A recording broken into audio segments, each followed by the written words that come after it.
Hey everyone, it's Siobhan here. Today's hair idea was inspired by something I saw another vlogger do. Recently I've been following this channel called Women Beauty 1, and the girl that runs it, she's Russian, so a lot of the times I can't understand what she's saying, but I absolutely can understand what she's doing. And her videos are so pretty, so genius, so I wanted to give her a little shout out. I think I might actually even do a few of her ideas on my own channel just because I think she's great. And this one was perfect for one of my newer subscribers and one of my new friends here on YouTube, Lucy. She does Lucy's Corsetry. She is a scientist, long hair, and she wears these amazing corsets in all of her videos. And I thought this was so perfect because it's a very easy look in that it's only 2 Dutch braids, and then it's got this really cool ribbon in the center that kind of looks like, I guess, like the laces on a corset, hence the name of the video as well. So I hope you guys enjoy it, and I will get on to it now. Before I begin, I just want to let you know that you're gonna need ribbon, and I guess this is like 1/2 inch, I don't know. I think a thicker ribbon works better for this, but it's really up to you. I mean, you can use a thin ribbon too.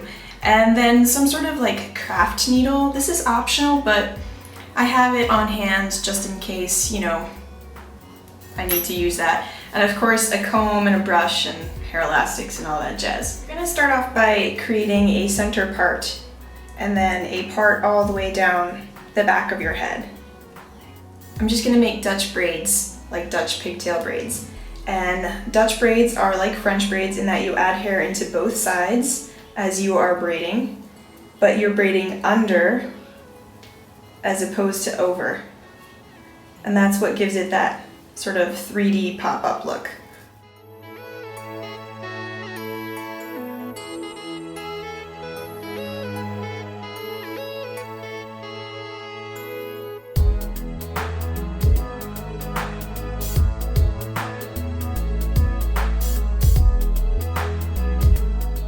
Get your ribbon ready and your needle if you're going to use one. Like I said, you don't have to, but I think it kind of helps like a little bit in the beginning just to keep things a little neater. And I've threaded it through. I've also got a handheld mirror just to help me see where I'm putting the ribbon, because it's a little harder when you're doing it on yourself. Not impossible, you just want to get it even. And I'm going to start right here at the top of the head. Well, not at the top, more like in the middle. And you're going to be working with the inside loops, not the outside loops, always the inside. And it's literally like tying a shoe pretty much. So I'm gonna pick this loop here. And I'm going to thread it through.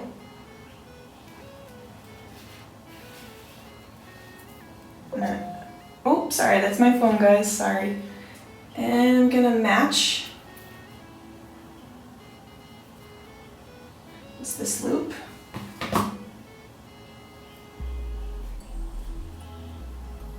I've got my ribbon, as you can see, even on both sides. So it's going to be like tying a shoe, and I'm probably going to be passing the needle from one side of the ribbon to the other, which isn't a really big deal because you can see the eye of the needle is huge and the ribbon just fits perfectly, so it's not like a pain in the butt. So I'm going to bring the ribbon over onto this side. My ribbon from my left side, it's going over to my right side. And put it in the loop right below the first one that I just did. Bring that through. And if it's uneven, or like twisted is what I mean, you just fix.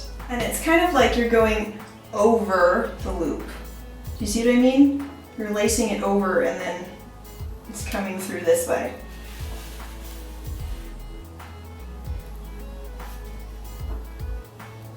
And going back to straighten it out.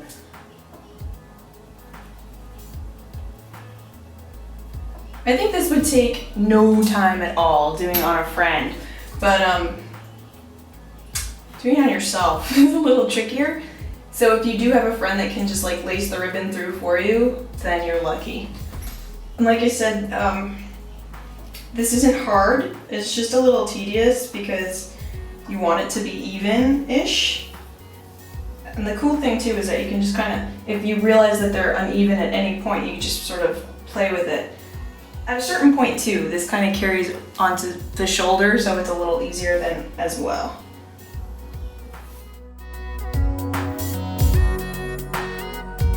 So you can see that this is a very easy pattern. It's just a crisscross. And this is my right side. I'm bringing it over to my left, and you're always stitching over like this. And when you thread the ribbon through, it'll kind of sit in between the two braids. Do you see what I mean? So the ribbon's always sort of in the center.